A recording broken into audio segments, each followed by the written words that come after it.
What do an amusement park, an underwater aquarium, and bubble tea all have in common? Keep watching to find out.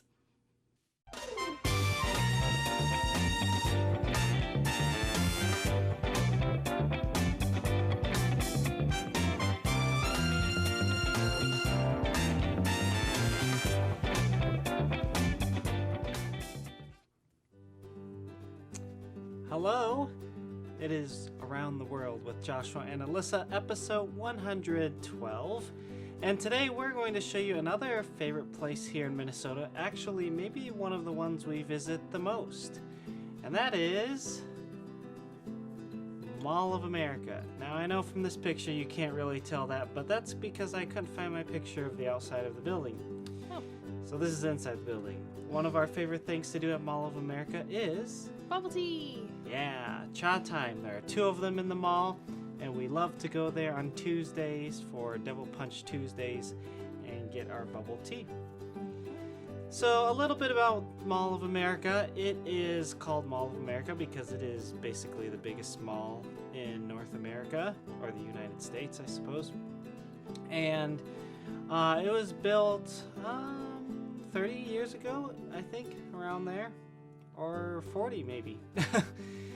Before the Mall of America was there, it was Metropolitan Stadium, and the Minnesota Twins played baseball there. The Minnesota Vikings played football there. And so in honor of that old stadium, there is a place in the mall where home plate used to be, and now they have this plate there to remember what used to be. So we had to go search for it one time. Yeah, because I didn't know it was there, and someone told me, so then we had to go and find it. But then after it was torn down, it was replaced with Mall of America. And Mall of America is more than just a place to go shopping. In fact, it has a very large aquarium underground. And so I've been there, I think, once. I'm not sure if I've been there more than once. But this was pretty recent that I was there. They also are home to Nickelodeon Universe, which to those of us who were there when we were little, we remember it as Camp Snoopy. But it is now Nickelodeon Universe, and this fun theme park inside the mall. Some other things you can do there is the Crayola experience. They show you how crayons are made and all sorts of other things, and then you can make your own pack of crayons, and they have all the colors for you to choose from. Like all the colors. Literally. And markers. And pencils. Mm-hmm. So it's pretty cool. If you love color, go into the Crayola store and just look around. It's pretty cool. They also have, this one's fairly new. In fact, this is a picture from our first time in there, an M&M store. It's connected to Nickelodeon Universe, and you walk in and all you smell is chocolate. Mm-hmm. And you can go through a guided tour that I think that shows how M&Ms are made. You can also make your own bag of M&Ms. You can even design your own M&Ms, but I hear it's really expensive. I didn't even look into it when I was there because I figured it was, and I've heard since then that it is not something you do every day. And my favorite place in the mall is the Lego store. And there are huge Lego sculptures inside and especially on top. And so this is looking from, I think, the third floor down at some of the Lego sculptures that are on top. But then you go in the store and you can see all the latest Lego sets. Most of them are built so you can see what they look like. Mm-hmm. And this is one of the newer ones, the Titanic. We don't have this one yet, but maybe someday. So it's fun to look around at all the structures and imagine having them. And they also have, on one side, they have these mosaics completely made out of Legos. So when I took my brothers there, we got a picture with it. Anyway, we go there quite often and look at Legos. And you can also build your own minifigures. So we have one of our family. And it's just a lot of fun. Yeah. It's time to be a kid again. This is the Rotunda in Mall of America. It is on the east side. It's a big open area where they often have concerts and other events going on in this big open space. And I had the privilege a few years ago of setting a Guinness World Record for the largest handbell ensemble. So there were 665 of us that all played handbells together here to kick off the Christmas season in 2016 and set that Guinness World Record that has not yet been broken. I'm sure it will someday, but so far, 5.5 years later, we still hold that record. And also, Alyssa and I have played handbells in the Rotunda together as duets. We've done it a couple times. This was also in 2016, so we got a picture in front of the big tree. And so the Rotunda holds some good memories for us. Yep, that was a fun time. Mm-hmm. Lots of Christmas music in one night. Yeah. And lots of Christmas music that we had practiced for a couple days. Yes. Okay. But yeah, Mall of America is a great place to visit if you come up to the Twin Cities. Lots to do. If you love shopping, there is a lot of shopping too. It's good for walking. That's what we really like to do in the wintertime. We like to go and walk because you can walk inside and it's nice and warm. Yeah, and every level, if you walk around the whole thing, is a mile. So if you go 3 levels, that's 3 miles of walking. And it's fun because you can look at stuff while you're walking. Yeah. Okay, I have some more of our story about John Cook. Alrighty. And you can go get a snack. So we started our story last time about John and his family, how they had a fire, how he and his sister went to live in an orphanage, and then at the end of our story, we found out that he got adopted by a family in Michigan. So we were wondering if he was actually going to like living with this family or not. And he did. They were a really great family. He got along well with their son, Lynn, and they lived in Michigan for a few years, and then they moved down to sunny Florida. And John decided he really liked how nice and warm it was in Florida, and there were lots of kids in their neighborhood to play with, too. And one of their favorite kids to play with was a girl across the street, and her name was Elmira Mendy. And the 3 of them played together all the time, John and Lynn and Elmira. And on Sundays, they would take the city bus to a church, and they would go to Sunday school. And they enjoyed that, but John never made the decision to trust Jesus as his Savior. He heard Bible stories and he heard things, but he didn't make it personal for himself. Well, as he got older, he decided he didn't really want to go to church anymore, so he just stopped going to church. But he still had questions kind of about God and life, and he decided to join the U.S. Navy Reserves. So he was a part of that group after he went to school, and he still had questions about God. But instead of trying to find somebody to help him answer those questions or to read in the Bible, he just wanted to go hang out with his friends and party and do stuff all the time, and that kind of helped him forget what his big questions were about life. And he was really scared. Above all, he really didn't want to die because he didn't know what was going to happen after he died. Well, there was a lady who would go on the bus in Miami in Florida, and she would pass out tracts, like little booklets that would tell the story of Jesus. And this lady's name was Mrs. Morrison. So she would get on the bus and she would talk to people, and then she would hand them a tract or a story about the Bible for people to read. And one day she handed a tract to this lady while she was on the bus. This is Mrs. Mendy. Mrs. Mendy took that tract home and she read it, and she realized she needed to trust Jesus as her Savior, and she did. Now, does that last name sound familiar? That was the mother of John and Lynn's friend, Elmira's mom. Well, after she trusted Jesus as her Savior, she told her daughter, Elmira, all about Jesus and how he could change her life, and Elmira trusted Jesus as her Savior too. And Elmira was thinking, I had my friend John, and I don't know if he knows Jesus. So she called him up and she said, "Hey, John, do you remember me? I used to live across the street from you. Do you want to come hang out? Come over to my house next week?" So John did.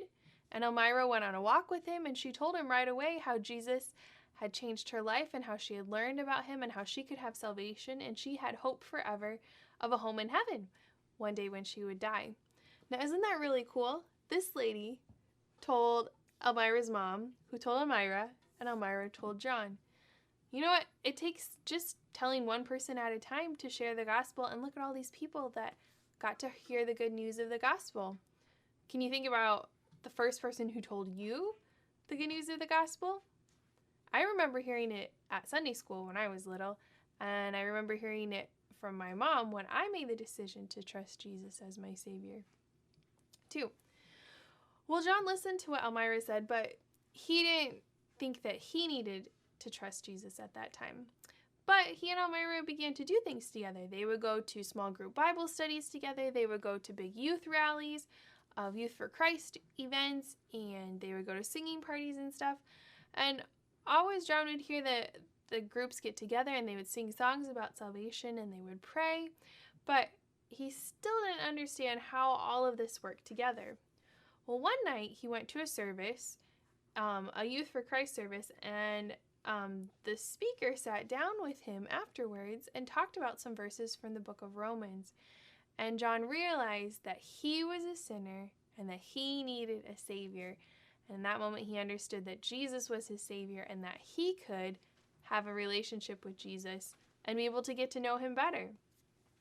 So that night when John left the church, he knew that God had solved his sin problem and that John now had a relationship with God. Now, what do you think John is going to do next, and how is he going to serve God from here? You're going to have to come back next time to see what God does and how he uses this in John's life.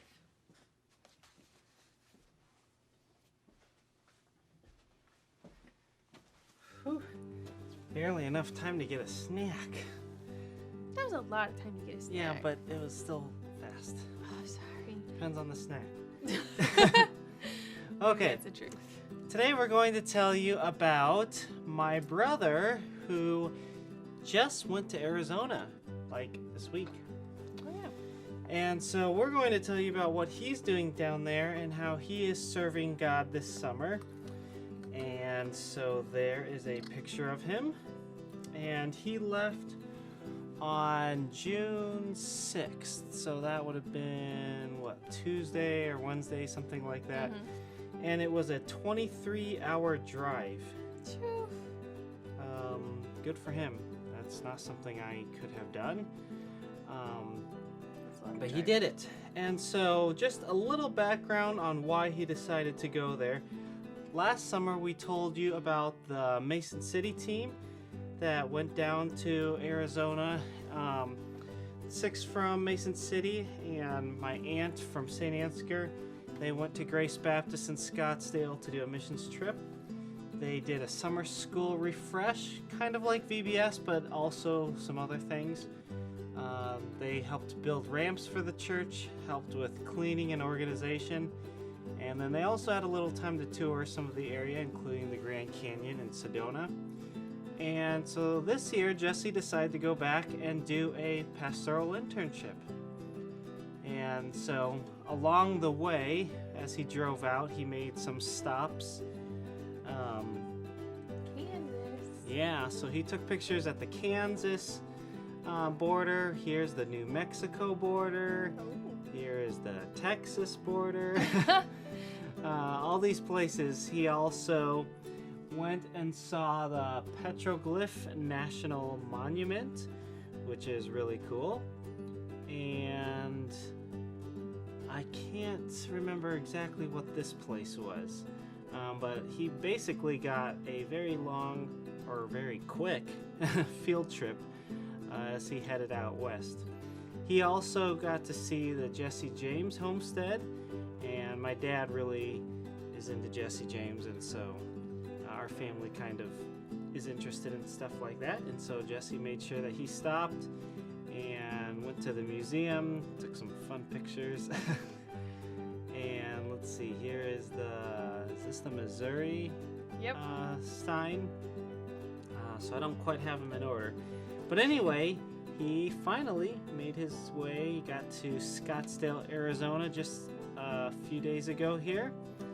And so he will be working at this church. And here is a picture of his office, which that's kind of nice.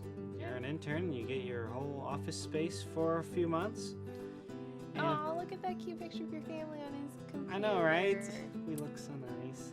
You're all just and little little. babies. Yep. So the other day, he helped Pastor Dale move his stuff into the office and get some cleaning and organization done around the church. Pastor Dale is going to give him some opportunities to preach, teach, lead music, and learn some other church administrative responsibilities. Cool. Just the other day, he had the opportunity to shadow Pastor Dale as he performed a memorial service. And this is a picture of a cemetery there. Oh, it's very flat. Yeah, isn't that different? So this is like the for veterans. Oh. So like here, like the one that's close by us, the Fort Snelling Cemetery. It looks like Arlington, like lots of rows Yep. of white tombstones and bright green grass. Yep. So this would be the Arizona equivalent of that. Isn't that interesting? So they performed this memorial service for someone connected with the church. Then they had an opportunity to go out to lunch with the family and get to know them. I don't know if this was that lunch or if it's something else, but it looks like some Tex-Mex combination there. Beans and rice. Yep. And so, yeah, that's kind of, he's only been there a few days, but he's done some things already and excited about what is to come as well. He is also hoping to get a part-time job while he is there so that he can offset his expenses that way. And you know what, with gas prices down there and having to drive down there and then come back, that's probably a good idea to find a way to make a little money as well. So pray that he would find a good job, but also pray that this would just be a really beneficial time for him, and as he serves the church and the people in the community there, pray that not only would he learn, but that he would really be able to invest in the lives of people and make a difference, and that God would grow him through this experience. We'll get to see him because we're taking our church to his church. In just a few days, we will get to see him. So that's kind of cool. We'll take some pictures and show you later firsthand what he is doing. Yep. Make sure you come back next week so you can hear more of our story, hear about another place that we love in Minnesota, and find another hidden object in our... We haven't mentioned it for a while, but we've continually tried to keep changing things on you, so...